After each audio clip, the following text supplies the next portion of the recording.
do is factor tree the 63. So what numbers multiply to get 63? 9 times 7? Calculator check? Yep. Yes. All right, any of those prime? 7. 9 keeps going. 3 times 3. Alrighty. So we know that a 3 escapes the radical. We write it out front. And then the 7 is stuck under the radical. I wrote that purposely as one fraction because I knew something was probably going to cancel. And it looks better, it's easier to see the canceling when it's written as one fraction versus when it's 1/3 times the radical. So those 3's cancel, and the final answer is square root 7. All right, number 4. You have two options. You can simplify it and then multiply, or you can multiply and then simplify. Let's just go ahead and multiply and then simplify, because you never know, if you simplify and then multiply, you might have to simplify again in the end. So you don't want to do extra work. All right, so are we allowed to multiply these? Yes. All right, so when we're adding, the radicals have to be like terms. But when we're multiplying, you can multiply any two radicals. This one is underneath a square root, and this one is underneath a square root. So you're allowed to multiply them. So 18 times 6 is 108. So now we've combined them into one radical, and now all we have to do is simplify this using a factor tree or using our perfect squares. If you don't know what numbers multiply to get 108, you can just start dividing it by numbers in your calculator. What did you pick? 12 and 9. We could have picked 18 and 6, right? Because that's what made up the, but it doesn't matter. We're good. Neither of those are prime. So we keep going. Lots of good prime numbers here. Okay. What are you getting that is escaping? A 2, cancel it out. 3, cancel it out. And what's left over? A 3 that didn't find an identical twin. So final answer, 6 root 3 for number 4. You can always check it in your calculator. So what did you do first on number 5? All right, so we can multiply the numbers outside the radical, separate from the numbers inside the radical. So 6 times 4 is 24. 2 times 24 is 48. What did you do next? Okay, what numbers did you use for 48? 12 and 4.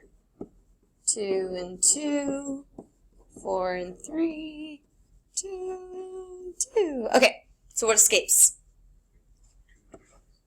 So there was already a 24 there. A 2 escapes, cross it out. Another 2 escapes, cross it out. And what's left over? 3. See, that's where you mess up. Okay. So it's 24 times 2 times 2. 96.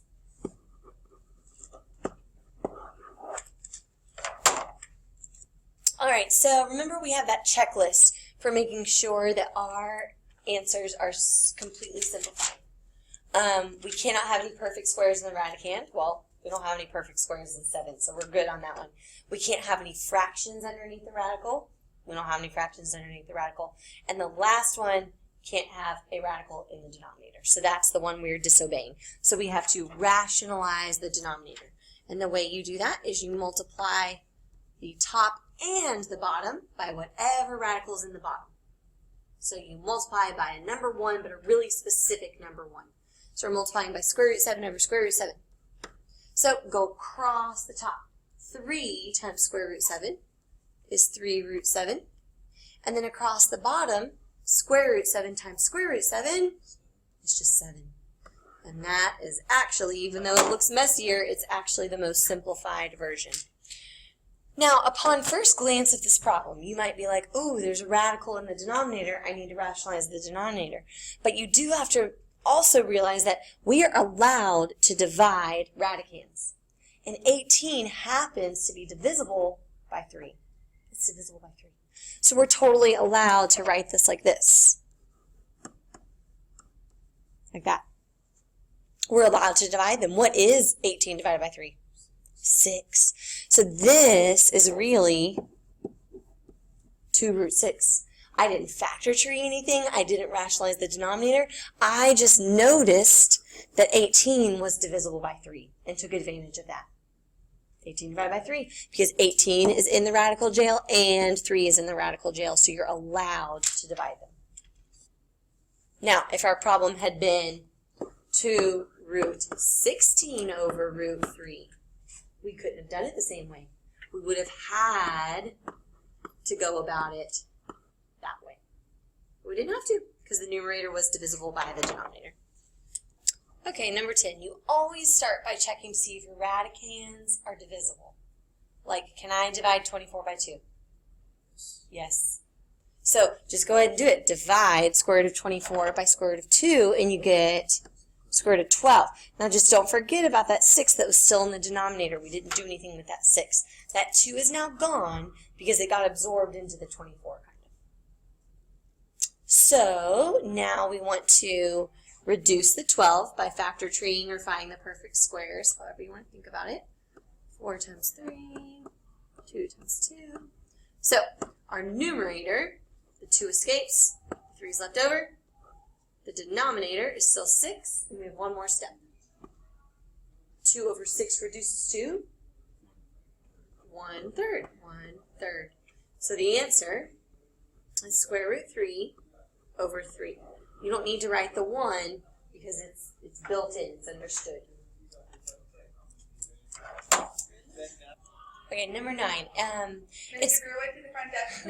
It's always advantageous to put both radicals into one fraction if one is divisible by the other, or if you can reduce it. But I can't reduce 8 over 25. That's not reducible. So there's no reason to keep those together. So you can go ahead and separate those like this. That's totally allowed. It's totally mathematically legal to do that. Now I spy something really special. 25 is a perfect square. So I'm going to go ahead and knock that out. It is not square root of 25, it's 5. So now we have square root of 8 over 5. And then you just factor tree the 8 to get your 2 root 2. That's square root 8 reduces to 2 root 2, simplifies to 2 root 2. And so that's our new numerator. 5 is still there in the